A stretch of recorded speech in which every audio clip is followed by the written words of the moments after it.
Hello friends, Unique Commerce अकॅडमीच्या online लेक्चरमध्ये तुमचं पुन्हा एकदा स्वागत आहे. मित्रांनो, आपण आजच्या व्हिडिओमध्ये आपला जो काही कॉमर्स अँड आर्ट्स फॅकल्टीचा व्हेरी इम्पॉर्टंट सब्जेक्ट आहे, विषय सहकार मीन्स कोऑपरेशन, या विषयाच्या मित्रांनो नेक्स्ट टाइम प्रश्नाला सुरुवात करत आहोत. पण त्याआधी मित्रांनो, तुम्हाला छोटीशी विनंती आहे, तुम्ही जर चॅनलला नवीन असाल तर चॅनलला सबस्क्राईब करायला विसरू नका, बेल आयकॉनला प्रेस करायला विसरू नका, जेणेकरून येणाऱ्या व्हिडिओची नोटिफिकेशन तुम्हाला आधी बघता येईल. तुमची जर्नी 11वी पासून तर एम.कॉम पर्यंत अशीच सुरू राहणार आहे. आणि मित्रांनो, आपण मागील व्हिडिओमध्ये आपला जो काही प्रश्न 7वा होता, खालील प्रश्न सोडवा, ज्याला आपण म्हणतो पत्रलेखन, या प्रश्नात जे काही महत्त्वाचे पत्रलेखनाचे प्रश्न होते, तसेच पत्रलेखन हे बोर्डाच्या पेपरमध्ये कसं करावं ते आपण समजून घेतलं होतं.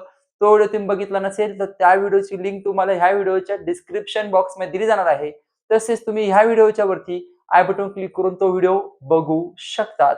आणि मित्रांनो, आता आपण आपला जो काही पुढचा प्रश्न आहे, प्रश्न 8वा, सविस्तर उत्तरे लिहा. दोन पैकी एक तुम्हाला सोडवायचा आहे, गुण आहे 8. आता मित्रांनो, हा जो सविस्तर उत्तर लिहा हा प्रश्न आहे, हा आपल्या सहकार ह्या विषयाच्या बोर्ड पेपर मधला शेवटचा प्रश्न आहे. यानंतर मुलांना आपले प्रश्न संपतात. आज आपल्या सहकारच्या आयएमपी प्रश्नाचा हा शेवटचा व्हिडिओ असेल. यानंतर आपले सहकार याविषयी संपूर्ण जे काही प्रश्न असतील ते प्रश्न तुम्हाला समजलेले असतील. तर सगळ्यात महत्त्वाचं, प्रश्न सुरू करण्यापूर्वी आपली पेपरची तारीख किती आहे हे आपल्याला माहित असणं महत्त्वाचं आहे. आपल्या पेपरची तारीख आहे 27 फेब्रुवारी 2026, म्हणजे 27/2/2026. पेपरची वेळ आहे दुपारी 3 ते 6. म्हणजे 3 ला तुमचा पेपर सुरू होईल आणि 6 वाजता तुमचा पेपर संपेल. म्हणजे 3 तास तुमचा हा पेपर असणार आहे. आणि 3 तासामध्ये तुम्हाला 80 मार्क जो पेपर आहे तो पूर्ण करायचा आहे. तर मुलांना आता प्रश्न समजून घेऊया. प्रश्न 8वा, सविस्तर उत्तरे लिहा 2 पैकी 1. म्हणजे 2 तुमच्या प्रश्नपत्रिकेमध्ये असतील, 1 तुम्हाला लिहायचा आहे, गुण आहे 8. मुलांना 5च प्रश्न तुम्हाला दिलेले आहेत. 5 पैकी 2 प्रश्न तुमच्या प्रश्नपत्रिकेत 101% शुअरली असणार. आणि त्यापैकी आपल्याला किती, 1 प्रश्न लिहायचा आहे, एकच प्रश्न लिहायचा आहे. 8 मार्काला तुम्हाला एकच प्रश्न असणार आहे. त्याचं उत्तर कसं लिहायचं आहे ते हे प्रश्न झाल्यानंतर मी तुम्हाला ते डिटेलमध्ये बोर्डवर आपण ते क्लिअर करणार आहोत. त्याच्यामुळे तुम्हाला उत्तर कसं लिहायचं हाही तुमचा डाऊट आजच्या व्हिडिओमध्ये 101% नाही तर 1001% क्लिअर होणार आहे. तर समजून घेऊयात. पहिला आहे बघा, व्यवस्थापन समितीची कार्य सविस्तरपणे स्पष्ट करा. पहिलं काय आहे, व्यवस्थापन समितीची कार्य सविस्तरपणे स्पष्ट करा. सविस्तरपणे मीन्स थोडक्यात. सविस्तरपणे मीन्स काय, थोडक्यात, ज्याला आपण इंग्लिशमध्ये डिटेल म्हणतो. त्यानंतर 2 नंबर आहे, सचिवाची व्याख्या सांगून आदर्श सचिवाचे विविध गुण विशद करा. 2 नंबर आहे, सचिवाची व्याख्या सांगून आदर्श सचिवाचे विविध गुण विशद करा. विशद करा म्हणजे स्पष्ट करा. विशद आणि स्पष्ट याचा अर्थ एकच होतो. फक्त पेपरमध्ये तुम्हाला कधी स्पष्ट येऊ शकतं, कधी विशद येऊ शकतो, म्हणून तुम्हाला सांगून ठेवतोय. त्यानंतर 3 नंबर आहे, सभा म्हणजे काय, सभांचे विविध प्रकार स्पष्ट करा. 3 नंबर आहे, सभा म्हणजे काय, सभांचे विविध प्रकार स्पष्ट करा. त्यानंतर 4 नंबर आहे, सहकारी संस्थेच्या भांडवल उभारणीची विविध साधने स्पष्ट करा. 4 नंबर आहे, सहकारी संस्थांच्या भांडवल उभारणीची विविध साधने स्पष्ट करा. आणि शेवटचं 5 नंबर आहे, महाराष्ट्र सहकारी संस्था कायदा 1960 मधील सभेबाबतच्या कायदेशीर तरतुदी स्पष्ट करा. 5 नंबर आहे, महाराष्ट्र सहकारी संस्था कायदा 1960 मधील सभेबाबतच्या कायदेशीर तरतुदी स्पष्ट करा. मुलांना हे 5 प्रश्न होते. हे 5 प्रश्न आपण समजून घेतले.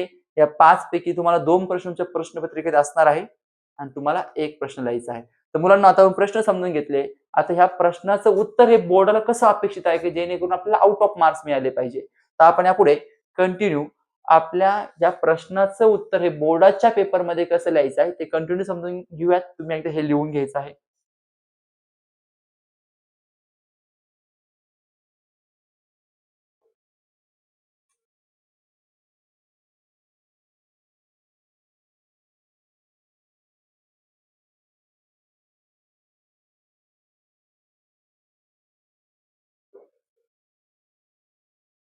तर मुलांनो, आता आपण प्रश्न समजून घेतले होते. आता एक डेमो प्रश्न आपण ठेवलेला आहे आणि ह्या प्रश्नाचं उत्तर हे बोर्डाच्या पेपरमध्ये कसं लिहायचं ते आपण समजून घेणार आहोत. तर मुलांना हा जो प्रश्न आहे 2 पैकी एकच लिहायचा आहे आणि हा प्रश्न 101% तुमच्या पेपरमध्ये असणार आहे. त्याच्यामुळे ह्याच प्रश्नाचं उत्तर पाठ जरी करून गेलात तरी तुम्हाला 8 पैकी 8 मार्क्स मिळतील. हे आताच फिक्स करून ठेवा. आता आपण या प्रश्न उत्तर बोर्डाच्या पेपरमध्ये कसं लिहायचं ते समजून घेऊया. तर मुलांना एक तुम्हाला पहिले मी सांगितलेलं आहे की प्रश्नाचं उत्तर लिहित असताना प्रश्न किती मार्काला हे पहिले समजून घ्यायचं. तुम्हाला एक प्रश्न लिहायचा 8 मार्काला, म्हणजे किती मार्काला एक प्रश्न 8 मार्काला हे तुम्हाला माहित झालेलं आहे. आता आपण त्याचं उत्तर कसं लिहायचं ते समजून घेऊया. मुलांनो, हे आहे तुमचं बोर्डाचं आन्सर शीटचं पेज. हे आपलं काय आहे, बोर्डाचं आन्सर शीटचं पेज आहे. समास आहे, हा वरती एक समास असतो मुलांनो.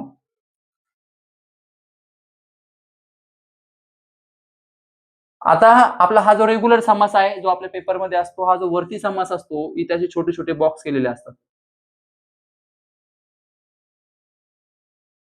आणि इथे एक असा बॉक्स असतो. आता आपला तुम्हाला माहिती आहे की ज्यावेळेस आपण पेपर लिहायला सुरुवात करतो, तर आपल्या प्रश्नपत्रिकेत सूचना असतात. त्याच्यामध्ये सूचना असते बघा, नवीन प्रश्नाच्या उत्तराची सुरुवात नवीन पानावर करावी. मग आता प्रश्न नवीन आहे 8वा. समजा तुम्ही इथं 8वा घेतला, आता इंग्लिशमध्ये घेतो मी, मराठीत घेतले चालतं किंवा इंग्लिशमध्ये लिहिलं तरी चालतं, काही फरक पडत नाही. इथे लिहिलं असतं तुम्हाला क्यू नंबर, क्वेश्चन नंबर दिलं असतं मीन्स प्रश्न क्रमांक. ओके. आता तुम्हाला हा प्रश्न आलेला आहे, तुम्ही प्रश्न लिहित नाही, पण मी तुम्हाला लिहून दाखवतो की जेणेकरून तुम्हाला ते क्लिअर होतं. तुम्ही असं 1 नंबर टाकतात, व्यवस्थापन समितीची कार्य. आता सविस्तरपणे स्पष्ट करावं, डिटेल मी लिहित नाही, फक्त व्यवस्थापन समितीची कार्य एवढंच मी लिहितो. त्याच्यानंतर तुम्ही मुलांनो इथं असं उत्तर असं नाव टाकता किंवा असं बाण करतात. आता याच्यानंतर खरं उत्तर कसं लिहिलं पाहिजे ते सांगतो. तर मुलांनो, प्रश्न काय आहे, व्यवस्थापन समितीची कार्य. म्हणजे असं नाही की लगेच आपण व्यवस्थापन समितीची कार्य लिहायची नाही. त्याचा एक पर्टिक्युलर बोर्डाचा पॅटर्न आहे, त्या पॅटर्न प्रमाणे आपल्याला जायचंय.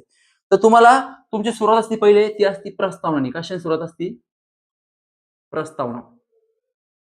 साधारण तुमची प्रस्तावना जी पाहिजे ती 5 ओळी पाहिजे. 1, 2, 3, 4, 5. 5 ओळी तुमची प्रस्तावना कमीत कमी असली पाहिजे. 6, 7, 8 ओळी पण चालेल. कमीत कमी किती पाहिजे? 5 ओळी.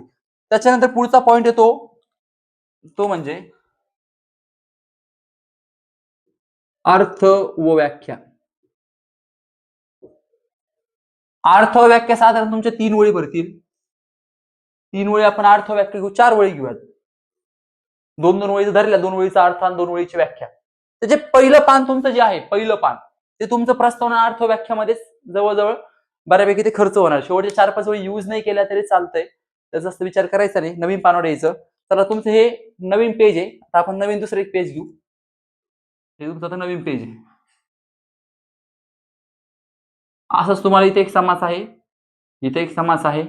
सेम तुम्हाला असे बोर्डाने असे बॉक्स केलेले मार्क भरण्यासाठी. इथे एक असा बॉक्स आहे, इथे म्हणले क्यू नंबर, इथे म्हणलंय किती आहे मुलांना? प्रश्न क्रमांक 8वा. आता काय करायचं, तुम्ही प्रस्तावना अर्थ व्याख्या दिली. आता मुख्य प्रश्नाकडे येतो. मुख्य प्रश्न तुमचा काय आहे? समजा तुमचा मुख्य प्रश्न आहे व्यवस्थापन समितीची कार्य. हा, आता याच्यानंतर मुलांनो तुम्ही असं व्यवस्थापन समितीची कार्य लिहिलं. आता त्याच्यानंतर तुम्हाला पुढे काय करायचंय, समजा इथे 1 नंबर टाकायचा. समजा आपण 1 नंबर घेणे सभांचे आयोजन. समजा असं एक पॉईंट घेतला, पहिला पॉईंट काय आपला, सभांचे आयोजन असा एक पॉईंट घेतला. तर मुलांनो तुम्ही पॉईंट लिहिल्यानंतर इथे तुम्ही असं या टाईप काय करतात की एक डॉट करतात, जेणेकरून तुम्हाला समजतं समोरचा तो पॉईंट एंड, तुम्ही त्याचा पॉईंट एंड झालाय. त्याच्यानंतर हे जे मार्जिन असेल हे ब्लँक ठेवायचं. काय ठेवायचं? ब्लँक, म्हणजे रिकाम. इथे मी रिकामा असा शब्द लिहितो, रिकामी. आणि पुढची जी ओळ आहे, पुढच्या ओळीचं हे मार्जिन जे आहे एवढं, हे जेवढा पॉईंट आहे तेवढं मार्जिन ते पण रिकामं ठेवायचं, रिकामी. रिकामी ठेवल्यानंतर साधारणतः तुम्ही इथून लिहायला सुरुवात कराल. मी निळा पेन यूज करतोय बघा. साधारणतः आपण घेऊ की 3 ओळी. की तुमचा पहिला पॉईंट संपेल. पहिला पॉईंट ओके. त्याच्यानंतर तुम्ही आता दुसरा पॉईंटला आलात. पहिला पॉईंट तुम्ही सभाचे आयोजन घेतलं. दुसरा पॉईंट समजा असेल, आपण हा दुसरा पॉईंट घेऊ. तुम्हाला एक पॉईंट डेमो लिहून दाखवला मी. हा तुमचा दुसरा पॉईंट आहे. त्याच्यानंतर हे मार्जिन काय, हे चौकोनी बॉक्स ब्लँक. हे पुढचं जे मार्जिन आहे एवढं ब्लँक ठेवायचं. जेवढं तुमचं पॉईंट तेवढं मार्जिन ब्लँक. त्याच्या पुढे परत साधारणतः 4 ओळी. ओके. त्याच्यानंतर आले तुम्ही 3 नंबर पॉइंटला. 3 नंबर समजा हा तुमचा पॉइंट आहे, त्याच्या पुढे तुमचं हे मार्जिन आणि हे पुढच्या वेळेस हे मार्जिन ब्लँक. ही तुमचा पॉइंट असणार या आणि इथून तुम्ही लिहायला सुरुवात केली साधारणतः 4 ओळी. की तुमचं हे पेज एंड झालं. तर त्याच्या पुढे आपण नवीन पेज करू. अजून एक नवीन पेज समजा आपला अजून एक पेज आहे. सेम त्याच पद्धतीने सिस्टम आहे. ही तुमचे एक्झामिनर आणि मॉनिटर मार्क्स फिलअप करत असतो. किती मार्क्स पडले. इथे तुम्हाला म्हणले Q number means question number. इथे म्हणले प्रक्र मीन्स प्रश्न क्रमांक. कितवा आहे मुलांना प्रश्न क्रमांक 8वा. सेम तशाच पद्धतीने 3 पॉइंट तुमचे झाले. इकडे यायचं चौथा पॉइंट 4 नंबर हा तुमचा पॉइंट असेल. त्याची ही पुढची जागा ब्लँक, इकडे ही जागा ब्लँक. इथून चालू केलं साधारणतः 4 ओळी. त्याच्यानंतर 5 नंबर हा तुमचा पॉइंट आहे. याच्या पुढे ही जागा ब्लँक आहे. चौकडी केलेले जे बॉक्स आहे ही जागा मुलांना ब्लँक ठेवायच्या. 1 2 3 4 अशा पद्धतीने. त्याच्यानंतर 6 नंबर ही जागा ब्लँक, ही जागा ब्लँक. 1 2 3 4. त्याच्यानंतर 7 नंबर हा तुमचा पॉइंट असेल. ही जागा ब्लँक, ही जागा ब्लँक. 1 2 3 4 अशा पद्धतीने. मुलांना आता तुम्हाला मार्काचं डिस्ट्रीब्युशन कसं असतं तेही सांगतो, म्हणजे तुम्हाला हा डाऊटच क्लिअर होऊन जाईल. तुम्ही बघा प्रस्तावनेने सुरुवात केली, त्याच्यानंतर अर्थ व्याख्या घेतली. तुम्हाला प्रस्तावनेला मिळतो मुलांना 1 मार्क. किती मार्क मिळतो प्रस्तावनेला? 1. त्याच्यानंतर अर्थ व्याख्या मिळतो 1 मार्क. किती झाले? 1 आणि 1 2. आणि जे व्यवस्थापन समितीचे कार्य याला मिळतात 6 मार्क. म्हणजे 1 + 1 + 6. 1 + 1 2 + 6 8 मार्क. अशा पद्धतीने आपलं या क्वेश्चनचं डिस्ट्रीब्युशन असतं. आता तुम्हाला आलं कार्य आणि तुम्ही डायरेक्ट कार्य लिहायला सुरुवात केली. भरपूर कार्य लिहिली म्हणजे 9 10 11 तर तुम्हाला मार्क्स किती भेटणार? 6. ज्यांना 8 पैकी 8 मार्क्स मिळवायचे त्यांच्या प्रश्न सुरुवात कशाने पाहिजे? प्रस्तावना अर्थव्याख्या त्यांच्या प्रश्नामध्ये 200% आलं पाहिजे. जरी तुम्हाला विचारलेलं नसेल तरी सुद्धा आपण ते पेपरमध्ये लिहायचंय. ती मला सर 6 मार्काची कार्य किती कार्य लिहायची? तसं बोर्डच्या नियमानुसार 6 मुद्दे अपेक्षित आहे. किती मुद्दे अपेक्षित आहे? 6. पण आपण 7 का घेतले तेही सांगतो. की बऱ्याच वेळा काय होतं मुलांना पेपर लिहित असताना आपण पेपर ज्यावेळेस लिहितो एखादा मुद्दा किंवा एखाद्या मुद्द्याचं स्पष्टीकरण दुसऱ्या प्रश्नात लिहून टाकतो आपण. मुद्दा दुसऱ्या प्रश्नात लिहिला किंवा दुसऱ्या टॉपिक मधला लिहिला, आठवला, ऐन टाइमवर लिहिला. तुम्ही 7 लिहिले. टोटल मुद्दे किती लिहायचे आपले? 7. आणि 7 पैकी समजा एक मुद्दा तुम्ही दुसऱ्या टॉपिकचा लिहिला तरी तुमचे बरोबर मुद्दे किती येतात मुलांना? 7 + 1 6. मग 6 मुद्दे बरोबर तुम्हाला किती मार्क भेटू शकतात इथे? 6. आणि 2 मार्क प्रस्तावना अर्थ व्याख्या. 6 आणि 2 8. अशा पद्धतीने मित्रांनो जो आपला प्रश्न 8वा होता सविस्तर उत्तरल्या, त्याचे प्रश्न आपण समजून घेतले आणि सगळ्यात महत्त्वाचं डिटेलमध्ये प्रश्न बोर्डाच्या पेपरमध्ये त्याचं उत्तर कसं लिहायचं हेही आपण समजून घेतलं. तुम्हाला व्हिडिओ समजला असं मी गृहीत धरतो. व्हिडिओ आवडला चॅनलला लाईक शेअर सबस्क्राईब करायला विसरू नका. थँक्यू.